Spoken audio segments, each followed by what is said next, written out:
நான் என்ன சொல்றேன்னா அங்க வந்து வெளியே போட மாட்டியா? வெளியே போர்டெல்லாம் வார்த்தை போட்டுருக்கோம். சிவனே பிரியாணி அந்த கலர்ல இருந்துச்சு. சிவனே நம்ம ஊர் வந்து 2 புரோட்டாவும் சாப்பிட்டு நாங்கள் வெறும் தயிர் சோறு தான். பிரியாணி என்னால் திங்கவே முடியல. கடைசியில் காசு கொடுறான்டா. இவன் பிரியாணி சாப்பிட்றக்கா கூப்பிட்டு போனா கடைசியில் காசு இல்லைண்டா. எவ்வளோ சொல்லுவோம் சாப்பிட போட்டாங்க. நான் பே பண்ணி நான் பிடிச்சி வச்சிருந்தேன். காசு இல்லாமல் போட்டுருக்கேன்.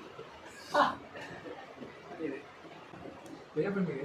என்ன பே பண்ணுறது? ஜிபே வேணுமா? சரி கையில்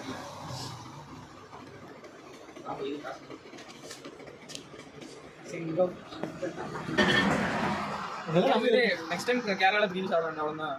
நெக்ஸ்ட் டைம் கேரளா வந்தால் பார்க்கலாம். அடுத்த வாட்டி கையை 2 பேர்த்திட்டுமே 30 ரூபா 60 ரூபா இருக்கு. போயிடுச்சு. ஆனால் கேரளா போய் சாப்பிடக்கூடாது. வீட்லயே நம்ம அம்மா பிடிச்ச கட்டி கொடுத்தாலும் வாங்கி போயிட்டே இருக்க வேண்டியது.